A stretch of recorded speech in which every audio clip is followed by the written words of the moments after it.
Assalamualaikum warahmatullahi wabarakatuh. Perkenalkan, saya Rina Evanawati, program studi sastra Inggris Universitas Terbuka UPPJJ Bengkulu. Pada kesempatan kali ini saya akan menyampaikan materi dengan judul mempertahankan bahasa Indonesia di era globalisasi. Berdasarkan artikel ekstensi bahasa Indonesia di Hari Sumpah Pemuda. Bahasa Indonesia sudah menjadi bagian dari diri kita sebagai bangsa. Namun, globalisasi saat ini membuat kita perlu bertanya, apakah bahasa Indonesia akan tetap menjadi tuan rumah di tanah sendiri atau justru tergeser oleh bahasa asing? Pertanyaan inilah yang akan saya jawab dalam presentasi. Apa itu globalisasi? Globalisasi adalah proses di mana dunia menjadi semakin terhubung melalui perkembangan teknologi, perdagangan, komunikasi, dan juga pertukaran budaya. Dalam globalisasi, batas-batas geografis semakin kabur yang memungkinkan informasi, barang, dan ide bergerak lebih cepat antar negara. Hal ini menciptakan interaksi yang lebih luas antara masyarakat dengan budaya yang berbeda sehingga membawa perubahan dalam berbagai aspek kehidupan termasuk ekonomi, sosial, dan juga budaya lokal. Oleh karena itu, kita akan membahas alasan mengapa bahasa Indonesia harus dipertahankan, serta langkah-langkah yang perlu dilakukan untuk menjaga keberlanjutan bahasa sebagai identitas bangsa. Bahasa Indonesia sebagai identitas negara. Bahasa Indonesia adalah salah satu aspek penting dari identitas nasional Indonesia. Sebagai bahasa resmi negara, bahasa Indonesia telah menjadi simbol persatuan dan kesatuan bangsa Indonesia. Bahasa Indonesia sebagai simbol persatuan. Jadi, bahasa Indonesia telah menjadi bahasa yang digunakan oleh seluruh rakyat Indonesia tanpa memandang suku, agama, dan latar belakang lainnya. Bahasa Indonesia sebagai simbol kesatuan. Bahasa Indonesia telah menjadi bahasa yang digunakan dalam berbagai bidang seperti pemerintahan, pendidikan, dan ekonomi, sehingga menjadi bahasa yang menyatukan seluruh rakyat Indonesia. Bahasa Indonesia sebagai identitas nasional, yakni bahasa Indonesia telah menjadi bagian dari identitas nasional Indonesia yang membedakan Indonesia dengan negara-negara lainnya. Mengapa bahasa Indonesia harus dipertahankan? Yang pertama, bahasa pemersatu sejak Sumpah Pemuda tahun 1928. Yang kedua, ditetapkan sebagai bahasa resmi negara Undang-Undang Dasar tahun 1945 pada pasal 36. Yang ketiga, menghubungkan masyarakat di seluruh Nusantara. Yang keempat, semakin diakui dan digunakan dalam forum internasional.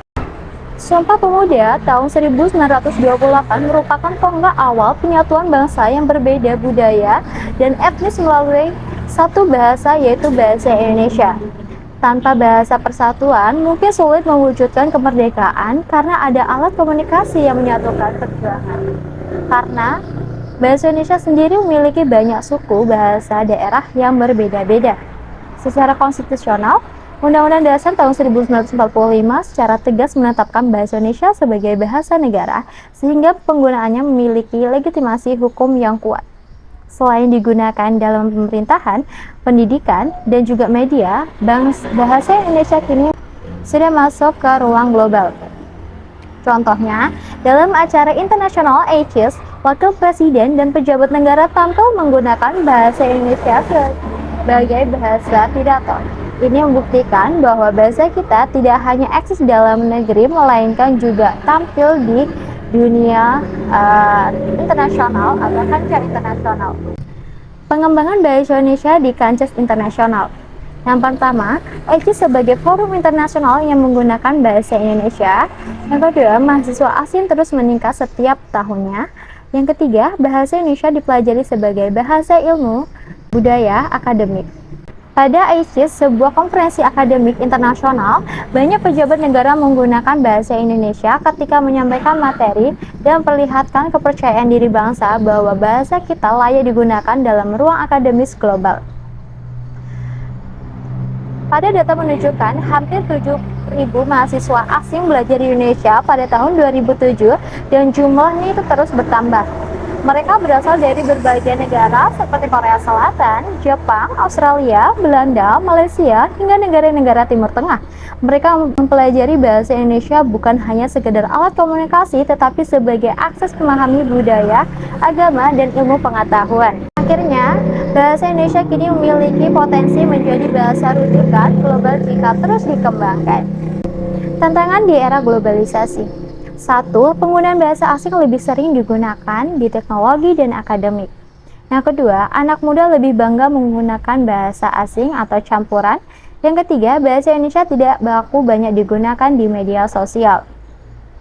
Tantangan terbesar justru datang dari dalam bangsa sendiri, terutama generasi muda. Banyak yang merasa bahasa asing lebih keren, profesional, atau modern dibanding bahasa nasional.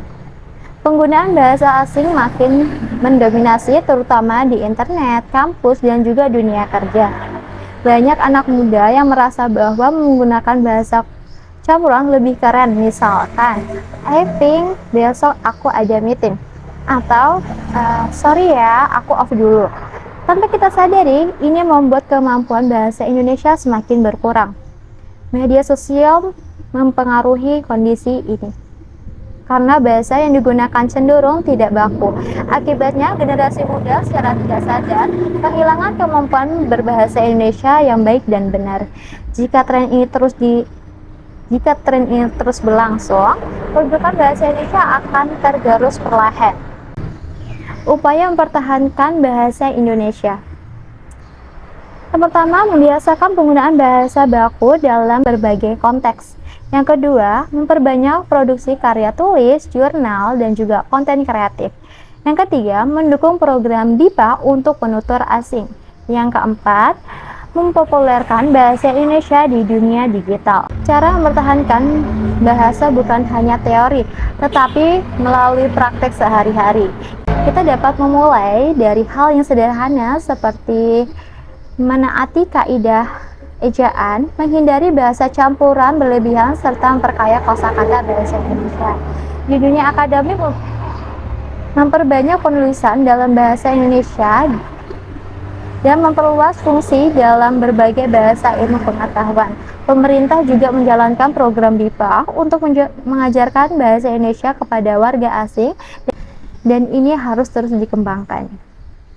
Yang paling penting, generasi muda harus menggunakan media digital untuk memperluas jangkauan bahasa dengan membuat konten YouTube, podcast, edukasi seperti di TikTok ataupun di Instagram. Dengan ini bahasa Indonesia dapat terus hidup dan dikenal oleh dunia. Kesimpulannya, 1. Bahasa Indonesia memiliki ekstensi kuat secara historis, hukum, dan juga internasional. Yang kedua, globalisasi adalah peluang untuk memperluas penyebaran bahasa, bukan ancaman. Yang ketiga, peran generasi muda menjadi penentu keberlanjutan bahasa Indonesia. Bahasa Indonesia telah melewati perjalanan panjang dari bahasa persatuan hingga diakui kancah internasional. Globalisasi bukan alasan untuk melemahkan bahasa nasional, justru dapat menjadi peluang untuk memperkenalkan bahasa kita ke dunia.